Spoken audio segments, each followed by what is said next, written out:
Greetings, what's up, and welcome to the channel. The sun is shining and the magpie is casting. Can meet you guys right now with a live battle fresh from the ladder. Featuring, spawning in the south, it's going to be our Soviet player FK9DD. And spawning in the north, it's going to be our Overcommand West player, Stark. The map today is going to be Arnhem Checkpoint. So, of course, this map I don't think was changed in the December the 3rd patches, so I'll just pan around so you can refresh your memory of where all the structures, cover, and relevant points and things are on this map, but it should all be where you remember. Let's see, FK9DD, definitely a returning player to the channel, so welcome back to him. Stark doesn't ring a bell. I don't think I've cast a game from him before, so we're going to have to see what his style is like and how he decides to utilise the Overcommand West forces. Seemingly, it seems like he's gone for a Kubelwagen first build order here. So, interesting stuff. I mean, personally, I prefer to go for Volks first, because then they can get to the front line, and your Kubelwagen's fast enough to hit the front line just when the Volks do as well, so you have both units ready for the fight. But of course, going for the Kubelwagen does enable you to capture points a little bit faster. That unit's very mobile, and remember, it also has a boosted capture rate, so it's quite an efficient first choice. And Stark here, favouring getting that unit on the field first. Now these Storm Pioneers, they're going to try and take a fight here in middle. It's a little bit of an awkward fight for them. They did manage to find some heavy cover, but they never really want to be engaging with riflemen at that kind of range. And indeed, they've been forced back. And to be honest, it seems like they've just been forced back into another reasonably awkward fight, actually. They're going to have to try and take this fight from this building here. But again, they're facing off against riflemen. And those STG-44s really do much more damage the closer they get. Anyway, squad of Volksgrenadiers is going to be arriving to support. They're going to get themselves into a nice position here. This building's going to be really good. Lots of windows on both sides facing the Soviet units. So they'll be able to crack out some damage here. The build order for the Soviet player has been conscripts into Maxim. Now he's going for another squad of conscripts. So tier 2, the tech choice for the Soviet player. That'll give him access to the Zis guns, to the mortars of this world. And let's see, do we have a truck yet for the Overcommand player? No, not yet. So we'll have to wait and see if he's going to go for a truck soon. I mean, he has the resources. I usually go for a truck after my first 3 squads when I play as Overcommand. But a lot of other players delay that a little while. And indeed, he's going to go for a 3rd squad of Volks before truck. As I pause here for a sip on my tea. Got some Silver Needle Jasmine tea on the loose this morning. Nice stuff. Pretty much my tea of choice, to be honest, actually. It is super tasty. Kubelwagen doing a good job shoring up the left-hand side of the map. In fact, if I crack the tack, you can see what I'm on about. So whilst this fight's been taken, the Volksgrenadiers, the Storm Pioneers, tying up all of the Soviet units here in mid. This Kubelwagen's just been cheekily grabbing points on the left. It's got itself a victory point and a fuel point, and somehow as well, check this out. These Storm Pioneers have been in combat for ages. They're down to like nearly half health, but haven't lost a single model. So that's pretty fortunate there for Stark. Nice stuff there. Always good to have that unit at full efficiency and also to not have to pay the reinforce cost, because 30 manpower per model. Kubelwagen's going to chase these engineers away. Not a lot the engineers can do against a Kubelwagen, really, unless they manage to get it from the rear. And let's have a look here at the Soviet base. Where's this Maxim going to go? Oh, okay, so the Maxim's found itself a really nice position, actually. This will be able to lock out a lot of Axis units as they try and come into mid. These Volksgrenadiers are going to be the premier victims. That is assuming it starts firing. I guess it must just be changing window. No? Why is this Maxim not firing? This is very strange.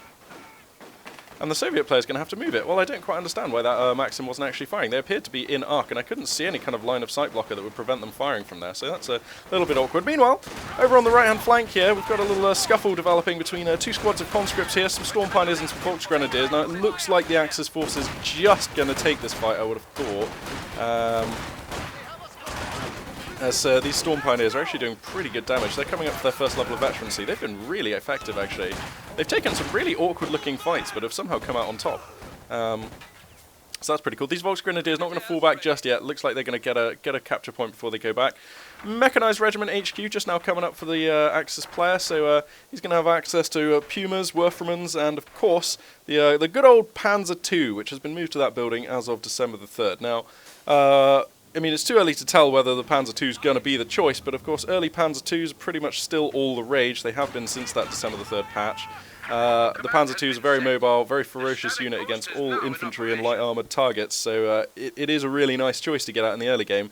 And it does somewhat dictate your opponent's unit composition. If that Panzer II does come out, your opponent is more or less forced to respond with some pretty dedicated anti-tank choices. So you can use that to force their hand and keep them off of other units. So that can form part of the plan for Overcommand players.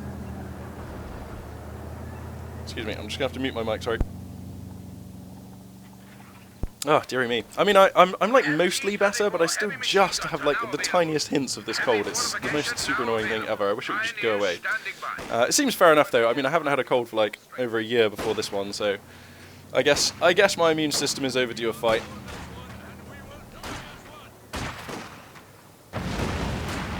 Seemingly a fight going to be taken here. Look, this Maxim. Okay, now the Maxim's going to be firing from this building, but an incendiary comes down, and that's probably going to force the reposition from that MG. Frustrating stuff for the Soviet player. This Flamer squad here doing some good work though, forcing these Volksgrenadiers back. 2 squads of Volksgrenadiers coming into support, up to 3 now for Stark. As we have some conscripts coming into mid here. And the Soviet player has actually managed. Okay, he had this capture point for a good for a little while there. This Kubelwagen here has just taken it back for the Axis player, but that was cutting off a munitions point, a fuel point, and another point. So all pretty relevant stuff here. Now an MG34 is on the field. That indicates, of course, that Stark has chosen his commander. He's gone for the Luftwaffe Ground Forces doctrine. That's going to give him access to the MG team, a luxury not normally afforded to the Overcommand faction. But it's going to be losing this fight, I would have thought. It's getting pretty suppressed, and it is now pinned. This Maxim doing some really good work, and there's also supporting units. We've got these engineers in a fantastic building. The flamethrower can reach a lot of squads. Whoa, these Volksgrenadiers need to fall back, and Stark is on top of it. They should get out. Yep, those Volksgrenadiers are going to make it out. Grenade comes down, the incendiary grenade from these Volks onto the Maxim. That's a Maxim in jeopardy. That needs to move right now. FK9DD is going to get it out. He's going to get it out of there on a pixel of health. So down to the last second there for FK9DD. Meanwhile, we've got a scuffle here on the left flank. Squad of Volksgrenadiers and some Storm Pioneers. Going to be more than enough to brush aside these conscripts unless they manage to do something pretty canny. And to that end, they're going to use Ura. They're going to go out over here. That's going to actually mean that they don't have to fall back for now. And they're going to reroute with another squad of conscripts and maybe be able to take a fight against these Axis forces. So the left flank kind of in the balance right now. Depends how that fight gets taken. Keep an eye on the minimap and I'll try and bring you that as it happens. Kubelwagen here taking a bit of an awkward fight. There's a few Soviet units around it, so it's going to have to get back. It's probably going to need to be repaired as well. And speaking of repairs and reinforcements, a lot of the Overcommand forces right now are reinforcing. So the Overcommand field presence at the moment, not that strong, so possibly there's a window here for FK9DD to get some work done out on the map. Now here comes that Panzer II, which I mentioned earlier. We got it, so it's hitting the battlefield around about 8 minutes. It came onto the map around about 7:45, 7:40, so not super early, but reasonably sharpish. And it's going to start laying into this Maxim here. Obviously that's a fight which the Maxim just needs to get out of. The Maxim can't do a thing against a Panzer II, and the Panzer II will eviscerate that Maxim. The autocannon on the Panzer II is pretty nasty stuff. What was that, a 2cm gun or something like that? Not sure, but pretty brutal stuff either way. Let's see, no further teching yet from the Soviet player, but he does have enough cash to get that mechanized regiment HQ. So we'll probably see that come down, and I would imagine an Su-76 will be the choice of counter for this Panzer II, but that seems like a long ways off actually. There's quite a window here for this Panzer II to get some work done. Here comes a Zis gun, but it's a little late. It's going to have to walk onto the field, and the thing about a Zis gun is, even if you catch the Panzer II in arc and get a solid first hit, the Panzer II can just run around and get on top of the Zis gun and just decimate it. I mean, a 6-man crew won't last long, and remember, of course, weapon teams take increased received accuracy, so the Panzer II with its rapid-firing machine gun and autocannon can decimate a Zis gun really fast. Now there's a pretty big fight being taken here in mid. We've got a Maxim here which is suppressing a large swathe of Axis infantry here, but it is getting hooned on by an MG34 and the Lux, which has actually now changed target. I reckon probably priority targeting the Maxim has got to be the way forward here, but this Lux for now is going to be hammering these conscripts to pretty little effect actually. That building providing a large degree of protection. Axis units on the left flank behind all this, they're going to be securing that capture point, enabling the fuel point to start flowing again for the Axis player. In fact, whoa, the Axis player has the fuel point in the east as well. So that's pretty big actually. Look at this fuel differential, 36/16, more than double for the Axis player. And that's a real bad place for the Soviet, for FK9DD to be in. He needs to get out from under that ASAP, but that's going to be really hard to do with the field presence provided by this Lux. So we're going to have to see. The Zisgun manages to get a solid hit on the Lukes. That's going to need repairing. Fallschirmjägers are going to come down behind the Zisgun though, and that might be, you know what, that's probably going to take it out if he just keeps the focus fire on. Are there windows on this side? There are windows on the sort of north face of this church, so... And the Panzer II comes in. Risky stuff though. Gets hit by an AT grenade, and he's not focusing the Zisgun, and every second that thing is alive. Whoa, was that a mine? I think he just hit a mine with the Panzer II, and that is going to be the end of the Panzer II. Wow, and I have to say, I don't know, I think it was a slightly suspect choice to commit the Panzer II into this fight. As long as that Panzer II is alive, you have a massive advantage in the game, and the only way you can lose that Panzer II is by committing it to a fight which has conscripts and an AT gun in it, because, you know, then you stand to get hit by the old AT grenade, there goes the engine, and then the Zisgun can take you out. In this case, the mines helped as well. So I think what I would have done is just sent the Panzer II like somewhere else on the map. You could even, if I crack the tack, you could even just flank it on around here and just send it on into the base for a bit of harassment. You know, you could send it round to the right. It was a little bit of a recon run. And remember, that Zisgun is basically useless if it's not firing at the Panzer II Lukes. So having this Zisgun in a fight with your Volksgrenadiers and other units is just fine because it's not really chipping in any damage. So yeah, gotta question the decision making a little bit there from Stark. I mean, it was a risk reward strategy, because if he takes out the Zisgun using the Lukes, then he doesn't have to worry about the Lukes, and he can just sweep middle, which is where most of his opponent's forces are. So I do understand the choice, but personally speaking, I probably would have committed it somewhere else on on that one. Volksgrenadier is going to come forward and assault this Maxim. We'll probably see an incendiary come out to sweep that one out. Nice presence here on the left hand, on the west flank here for the Soviet forces. They've got a Maxim set up in heavy cover. That's going to be really annoying for the Axis forces to push through. So that's some really good work there from FK9DD. He's going to start capitalizing by grabbing the fuel point. And if we look at the scoreline here, the Soviet player has a lead at the moment at 451 over 414. So a small lead, but a lead nonetheless, and one which is growing. Now let's see. Choice of teching here. We've got a battalion gripper HQ coming up here, the battle gripper HQ for the Axis player. So that's going to give him access to light guns and flak half tracks. But I guess, I mean, it also gives him medics in his base. I'm trying to figure out what he wants to do, because he's stacking enough fuel where he could have been going for a Panzer IV in the nearish future, or possibly Obersoldaten. But then again, I suppose he doesn't need Obersoldaten because he's got. Oh, he's lost his Fallschirmjägers. Oh, wow. Sorry, I missed that. I do not know where those Fallschirmjägers died. I guess they died getting out of this building. Oops. Oh, you're kidding me.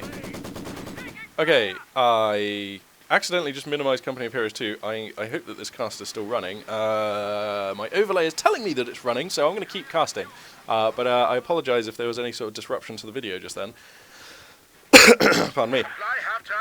Ah, so FK9DD has chosen his commander. What the? He's gone for the defensive tactics commander? That seems like a pretty late pick for a commander which is pretty good in the very early game. But I mean, he has some utility in the late game. I mean, those are his abilities. So just press pause on the YouTube channel to review those at your leisure. But yeah, I mean, he gets a number of useful squads. I mean, there's no doubt the 120mm mortar squad, the Danzak spicy machine gun, and the M42 light AT gun are all useful units that do have utility in the mid and late game. It's just that this commander's normally taken earlier on. That's all. And I wonder if he did take it earlier on, and I just didn't notice because I'm just, you know, such an awesome caster. I might have missed it because that Panzer II did die on some mines, and one of the things this commander does give you is these PMD. Oh, those are anti-personnel mines. All right, I take it back. So he must have just picked this recently. Okay, a really interesting choice. I'm really looking forward to seeing how FK9DD uses this guy, because when I play Soviets, this is never something I would do. This isn't a commander. Honestly, I don't really rate this commander that highly. I just think he's a little bit soft in the late game. You know, like he doesn't have that insurance policy. There's no ISE 152. There's no IS2. There's no T-3485 upgrade. There's no conscript repair package. There's nothing that helps you out a lot in the late game, kind of thing. You know, so. Let's see how FK9DD is able to use it. Now he does have this 120mm mortar in a fantastic position, and that's going to be raining hell down upon the Axis forces for a large radius. Bonk! Listen to that sound; it's such an intimidating noise. And I guess that's firing at these Volksgrenadiers. Oh no, it's going for that MG34. A near miss there. That MG34 actually getting a lot of work done, suppressing 2 squads of conscripts. We're gonna have some Volks on top of them. Meanwhile, though, just over here to the east, there's a flamer unit of engineers who are actually up to 3 stars, and also there's a demo pack a saucy demo pack in a nice position here for FK9DD. I would be amazed if this doesn't cause a pretty big amount of damage moving forwards. So dangerous stuff. There's no metal detector out for the Axis forces either, so this is danger. In fact, that's a bit of an oversight from Stark actually, because he lost his tank to some mines earlier. And now he doesn't have a mine detector on the field. Anyway, Fallschirmjäger is going to be deployed out of a building here on the eastern flank. They're going to try and get some work done. A lot of targets nearby, mostly engineers, so they can start mowing them down. Now they need to prioritize targeting this engineer squad with the flamer, and in fact, they're going to have to kite from that squad. And with 7 rifles firing at them, kiting is not a thing that they actually want to do. So I think that these Fallschirmjägers might have to... No, they're just going to out-DPS the flamer and then start killing everyone. Okay, fair enough. Turns out 400 manpower elite infantry units are pretty good in a fight at that kind of range against other infantry units, so fair enough. Got a little bit of inter-building exchange here. Maxim going to take on some Storm Pioneers. The Maxim should be able to push those Storm Pioneers away, but it's actually going to reposition that Maxim up to 3 stars. 20 kills! Whew! Spicy. Meanwhile, over here, this MG34 is still alive and doing work. The mortar has not been able to find it. And it's going to force back another squad of conscripts, but there's other Soviet squads doing work on the left flank. And whilst there's fighting continuing in the mid, I am just going to crack the tactical map here, and overlook the battlefield here. So it seems like the Overcommand force is pretty much established in the east. They're managing, he's got a munitions point, he's got a fuel point, but the Soviet forces being dominant in the west, which pretty much means that the deciding factor is going to be this battle in mid, and that right now is going in the way of FK9DD. He needs to merge or reinforce this Zis gun somehow, I think. Has he got 220mm mortars? Oh god, that's intimidating. That's intimidating. That's just blown up the Storm Pioneers here. Oh, that's so intimidating. The blast on these is so scary. It can and does just squad wipe units, you know. It's like every time you hear that donk noise in Fog of War and you're playing against those 120mm mortar squads, well, personally speaking anyway, I just like flinch a little bit. So anyway, wow, looks like we've got quite an Axis advance here on the left flank. We've got 3 squads of Volks and an MG34. They're going to flush out this Maxim pretty promptly. And what else have we got here on the left flank? Just a squad of conscripts. So you've got to feel like the west side of the map going to start turning red the way things are standing. This Kugelwagen in need of some repairs. Look at those headlights just flicker in there. Yeah, maybe the battery's been hit or something. We've got a Rakettenwerfer entering the field just now for the Axis player. And he's established his Schwerer Panzer HQ in a reasonable position. I mean, it's pretty defensive, which is good because it means it won't get hit. But you know what? It's far enough forward that it's been taking heavy bombardment from those 120mm mortar squads, which I can now pronounce. So it's down to about half health, so he needs to start repairing that. But you know what? He doesn't actually have any Storm Pioneers right now. They're on the build queue, but they're not going to be here for a while. Now, the mortars were forced to relocate because of the advance of these Volks. And I have to say, it was a pretty nice choice, actually, to commit most of his forces onto the left flank. I like that. It's meant that the Soviet has had to reposition this weapon team hardpoint that he had here, or soft point if you like, because it's like a really nice target. Oh, this Maxim is mowing down the Volks, and that's a squad wipe for some Volks. Nice stuff here. And Stark in a little bit of trouble, I feel like. He's down at 43 supply under 61. Look at the top left of the screen, look at the top right of the screen, and kind of balance those two forces in your mind. I'd say the composition for FK9DD is way healthier than that of Stark. And remember, Stark is having to spend a lot of manpower replacing these squads, replacing Volks, replacing Storm Pioneers, which he lost earlier. And that's kind of, you know, he's more or less forced to do that. Like, it's very hard to play as Overcommand without a unit of Storm Pioneers. They're just so useful to you. So, I don't know, I think Stark is under the gun a little bit here. He's also now behind by about 80 victory points or so. 81 victory points. So, he's kind of falling behind a little bit in this game. He's going to need something special here. He's going to need to make a move and change the momentum of this battle.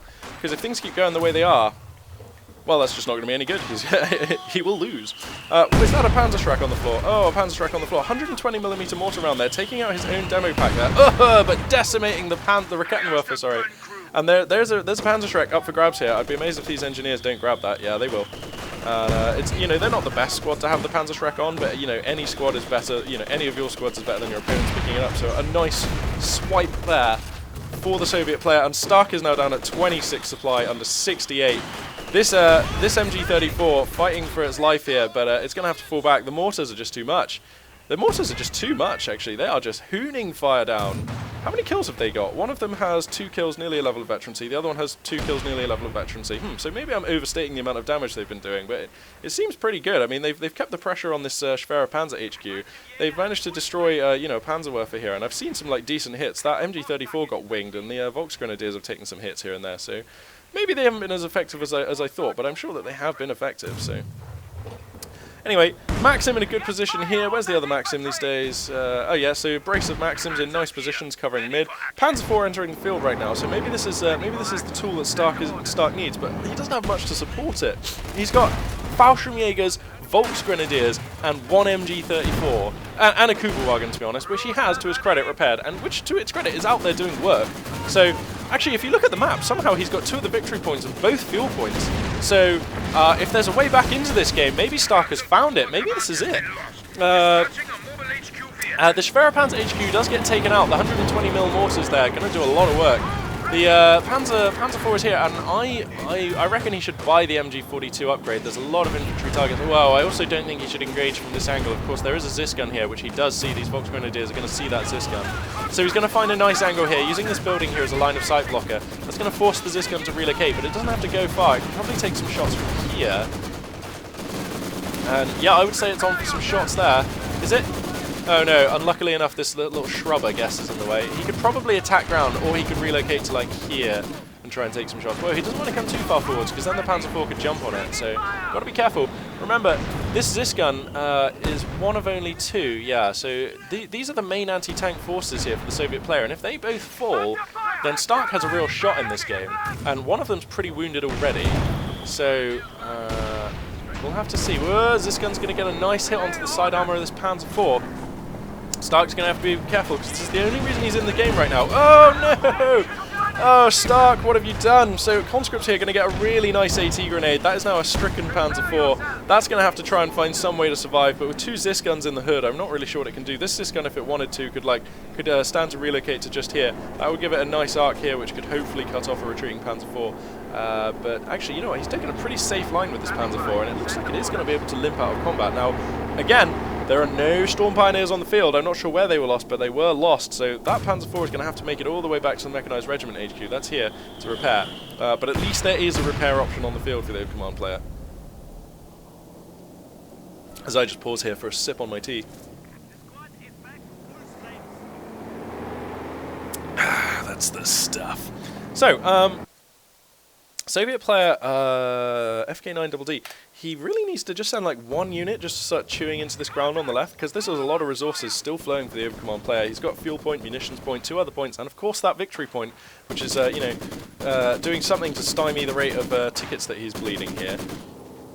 So could use sending a unit or 2 to the left, but I do understand the choice to just commit everything to mid, because this is undoubtedly the strongest point on this map. When you play Arnhem Checkpoint, it oftentimes boils down to a struggle for control of the mid, and this time's no different. So holding this position, prioritizing this position, I do understand for the Soviet player, but if he could just, you know, peel off like 1 conscript squad or just something that's not contributing a lot, then that would be really good. I also feel like, let's check the tech here for the Soviet player.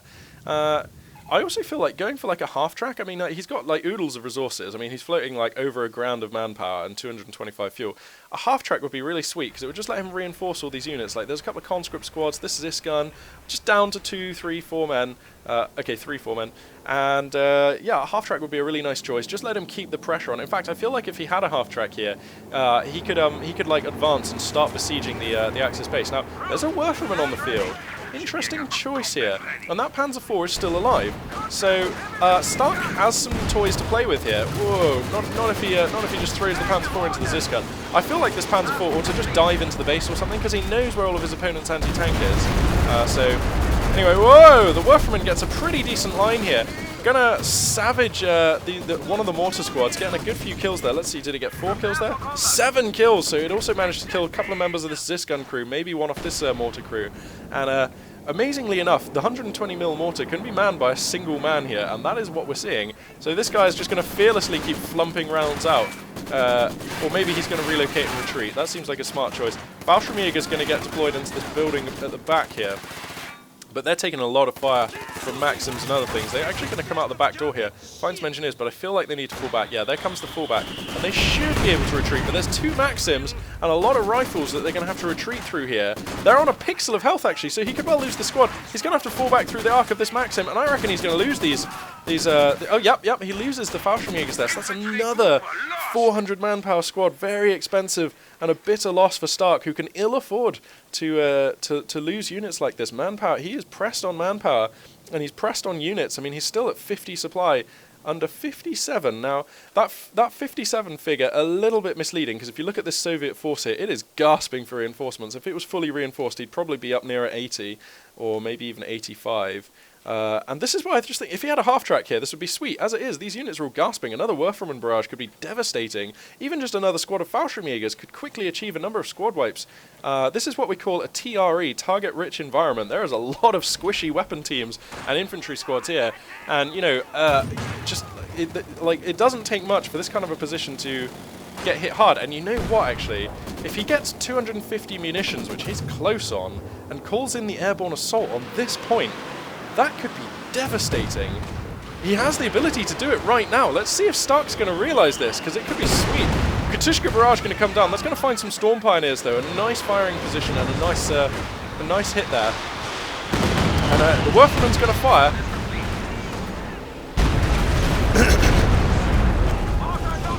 Oh, brutal damage, taking out a mortar, taking out, I believe there was a unit in this building. And here comes the Stuka Barrage. So the Stukas are going to rain hell down here. The Zis guns are totally exposed. The Panzer IV comes in. As one Zis gun falls, the other will surely follow. The Fallschirmjäger going to come on in. They get a load of damage done, and a mass retreat is forced. And look at the amount of hardware the Soviet forces have left. There's like mortars, flamers, Zis guns. Wow. Oh man, he needs to get some units in here and start salvaging and grabbing stuff, because this is like a shopping catalogue of Soviet hardware here that he can take advantage of. And suddenly, it's 46 supply for the Soviet player against 48 for the Axis player, who's actually going to run over some mines with his Panzer IV there. So that's not very good, and he still doesn't have any Storm Pioneers, which means he still doesn't have a metal detector. So mines are going to be quite the issue here moving forwards. And there's an Su-85 coming out for FK9DD, and I think this is a really savvy choice. I think having all of your eggs in the infantry support team's basket is pretty risky. And you know what? There's just no presence on the field. Let me crack the tack. Look, there's no presence on the field for the Axis player. Everybody's at home reinforcing, so there's nobody to salvage and or pick up all these weapons. He's going to have to start shooting them, and that's a great shame. If he was able to swipe one of these 120mm mortars, he'd be in a really strong position. Now, of course, that's very fortunate for our Soviet player, FK9DD, whose squads have had a chance to reinforce. He's now got a Dansak spicy machine gun bolstering his roster. And he's going to look to retake mid here, but he needs to look at the rest of the battlefield, because that ticket lead which he had has all but evaporated. The Axis player has had 3 victory points now for quite some time, and this Werfermann is ready to go again, which could hamper this advance. Now, has he seen the... let me just select an Axis unit and turn on Fog of War. He sees the... he sees the Su-85. He knows he has to be careful. Oh, and a good barrage from the Werfermann. And that's pretty much... Yep, that's going to take care of this Dansak machine gun. And what a reversal here. I feel like Stark is now in the dominant position, which I honestly, I just thought he'd never get out from under this massive strong point that the Soviet player had. But if you remember, Magpie in his infinite wisdom earlier on did say a reinforcing half-track would have been really useful. And did you remember there was this massive stack of Soviet infantry units who were all down on like no supply? There we go, getting some salvage done. Turbo risky salvage, man. I hope these guys get paid some bonus like salvage overtime, because that was salvaging in the face of enemy fire is always turbo risky. But anyway, as I was saying, if you remember, I did say that there was a window for a half-track to come in and allow the pressure to be put back on in this position for the Soviet player, allow him to reinforce those units and get them moving, because there was just a lot of Soviet units there gasping, and a combination of a Werfermann barrage and a Stuka call-in was all that was needed for Stark to get back in this game, which he very much now is. Now, there are a couple of Soviet units chewing up the right flank, so FK9DD is doing the right things right now. He's taken back the middle. He's going to stop this ticket bleed. There's like almost 100 ticket lead developed for the Axis player. Wow. God, it's amazing how fast you pull ahead when you have all the victory points. And but yeah, FK9DD, he's getting back on his feet. He's recovering. That was a haymaker that he just took to the jaw. And he was down, but not for the count. He was just down, you know, he's back on his feet. He's back on his feet. He's seeing double a little bit. He's staggering around, but he's you know, he's still fighting pretty. He's still blocking blows. He's still swinging. Where on earth has this boxing analogy come from? I have no idea, but you know what? I'm just going to run with it. That was fun. That was fun. Anyway, Panzer IV here, still active. How is it? It's got 17 kills and it's just now Veteran C1. Playing against Soviets, sometimes you just feel like you just can't rank up your units. Anyway, going to be a squad wipe on a unit of conscripts here, and this is the kind of point in the game where you don't really want to lose any units, because having to replace them is, you know, that's preventing you from expanding your roster and reinforcing your units and that kind of thing. FK9DD's manpower reserve right now, not too bad, 480 or so. Oh, demo packs. Oh! And it seems like Stark cannot keep a unit of Storm Pioneers in this game to save his life. That's like the third unit of Storm Pioneers, and, you know, they were at full health, 4 men, kicking some ass at a good range against some conscripts. Life was good for those Storm Pioneers. And then, boom, in the blink of an eye, they were vaporized. And if there's a lesson from this game for Stark, it is buy metal detectors for your Storm Pioneers. Just do it.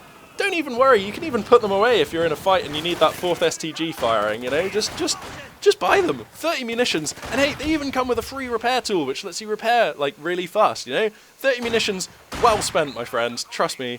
Metal detectors. I'm just saying. Anyway, conscripts here are going to get some good work. They're actually going to beat a squad of Fallschirmjägers through some Frangie smoke, so that's pretty cool. Not often you can say that for some conscripts. But the right-hand side of the map is falling back into Axis hands. The Kubelwagen, cheeky wagon, which has been alive this whole game, and I have to say, credit where credit is due. The Kubelwagen is a difficult unit to keep alive for nearly 32 minutes, and Stark's done well there. You know, in fairness, it's been used more in a capturing rather than a combat role, and you know, real men use their Kubelwagens in combat. You know, it's been a bit of a wuss wagon, but it is still alive, and even in a capturing role, that is a difficult unit to keep alive. Savage Werferman barrage going to catch this Su-85, which finds itself on a pixel of health and is taken out by an advancing Panzer IV. What? This shouldn't be happening. Wow. Oh my. What? Stark finding himself an opening and taking out like the linchpin of the Soviet line there. Now there is a T-30 here, T-34, but that's not going to be enough. There's a Zis gun here for the Overcommand player. There's a Panzer IV, you know. These are units which a T-34 just can't do much about. So he's going to have to use this T-34, I suspect, in a flanking and harassment role, which I'd much rather. I don't think it should even be here. I think right now he should be just sending it to the right flank, hooning on these units. Just send it somewhere to be annoying, because I don't think he's going to get any work done here in mid. But anyway, this is like Storm Pioneer Squad Mark IV. And these guys do have a metal detector, so woohoo! They are going to be able to, although they put it away, but they do have a metal detector, so they're going to be able to detect that metal, see those mines, and hopefully those demo packs, and hopefully not blow them up. In fact, you know what? I may have been overly harsh and critical of Stark earlier. It is possible that some of his Storm Pioneer squads did have the metal detector upgrade, but had put that metal detector away, and I hadn't, and I wasn't cognizant of that. So there's a pretty good chance that actually I was being overly critical, and if I was, I do apologise. I do apologise to Stark. Sometimes I do feel as a caster, I mean, like, it is my job to some extent to point out how players could have handled situations better and things, but sometimes I do feel like I'm too critical, and I myself am far from a perfect player. Whoa! Getting a massive overrun on this T-34, running over a ton of Volksgrenadiers. Ugh, savage! Man, they're going to need to clear the tracks, like clean the treads on this thing, because damn, I mean, that just, like, ran over, like, 4 dudes. I think it ran them over. I'm pretty sure it didn't blow them away with the cannon, but anyway. Wow, savage. This Panzer IV, nearly at 2-star vet, he still hasn't got the pintle-mounted upgrade. Stark, buddy, seriously, we're going to have talks about your munition spending. Anyway, whatever he's doing though, it is working. He does find himself in a pretty good position. He's at 61 supply over 57, and if you look at the compositions now, look at the top right, look at the top left, just take in those units, absorb them, juggle them in your mind, think to yourself, which would I rather have? You know, which is better against a wider variety of targets, which is better against the other? And I don't know, I'm kind of looking at them, and they're both pretty well balanced, which I like. Okay, there's a King Tiger on the field, which swings that pretty heavily, but okay, before the King Tiger came out, they were pretty well balanced, but I think Stark just about had the edge. With a King Tiger on the field, yeah, it's safe to say Stark's in the driving seat now.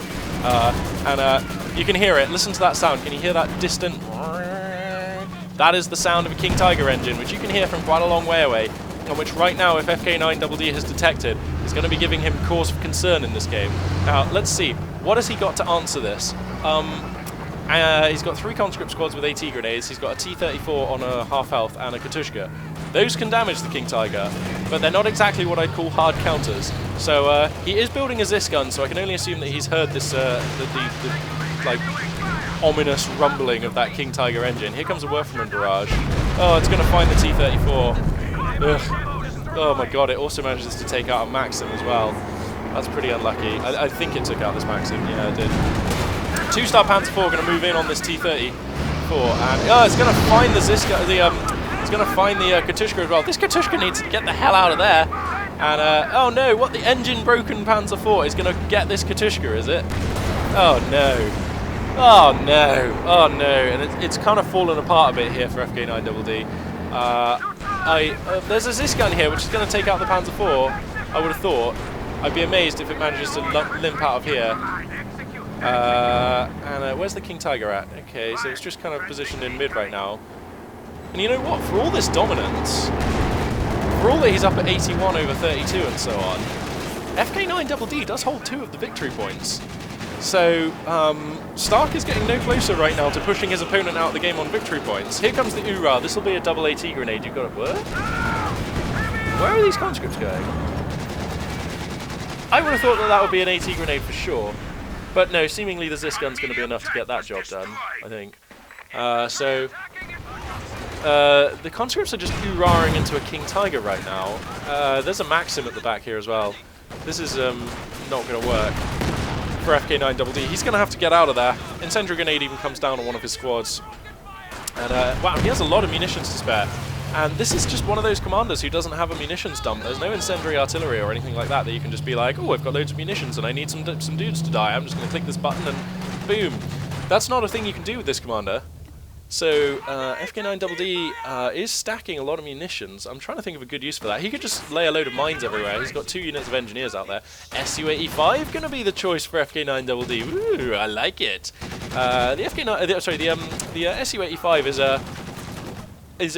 I would say underutilized in general by Soviet players, but maybe that's a little bit outdated. Maybe my opinion on that is a little outdated, because I have to say I have seen Soviet players in a lot of games using it recently. But FK9DD is going to choose this moment to leave the game, and I can't say I blame him. He's behind in terms of unit composition. He's behind on the scoreline. He's behind on the board, and that's a pretty hard place to be. And an Su-85 is a very strong tank destroyer. And I would suspect that if these two were playing for money, FK9DD would have stayed in the game, because he's on low odds to win, but it's not 0% yet. He's not out. It is conceivable that he could come back and win this game. You know, it's going to take a lot. He's going to have to beat an incredibly tough army, including a King Tiger, with not a lot. But it is within the realms of possibility, but only just. And so for that reason, I guess FK9DD is going to leave the game. And as I say, I can't blame him. This isn't in a tournament. There's no money on the line. He's just on the ladder, and he'd probably rather move on to the next game. And I think if I was in his shoes, I would do the same, because yeah, that's a pretty intimidating lineup here for the Axis player. Now, before I conclude the cast, I'm just going to little bit of post-game analysis here. I think obviously the determining moment, like the swinging factor. Giggity, wow, that sounds a little bit racy, doesn't it? But you know, like the determining moment in this game was when the Werferman barrage and the Stuka strike came down in this location here and decimated the strong point for the Soviets that was in this position. And I don't think that could have happened if FK9DD had invested in a half track and had all of these units at tip-top condition and pushing forwards with them and things like that. So I know that the half-track isn't a very popular choice. It's not very sexy. Not a lot of people go for it, and it's very rare that you see it, especially since it's been changed so that the quad mount no longer can reinforce on it. And I believe that quad mount was nerfed as well, because it was very, very powerful for quite a long time. Yeah, I think that the half-track was the right choice, and I think that would have changed the game, actually. But as it is, he had a load of exhausted infantry squads and support weapons, and they were all taken out in that horrendous barrage. And that was when Stark got back in this game, because it was a shaky early and mid game for Stark. It really was. He was down to like 3 squads of infantry and a Panzer IV at one point against a massive roster for the Soviets. So quite the comeback there for Stark. And a good game from both players, so thank you very much to both of them. Yeah, for now, I guess, this will be Magpie842 signing out. But I'll be coming at you guys very soon with another live look-in, examining my play from the first-person perspective. So, of course, stay tuned for that.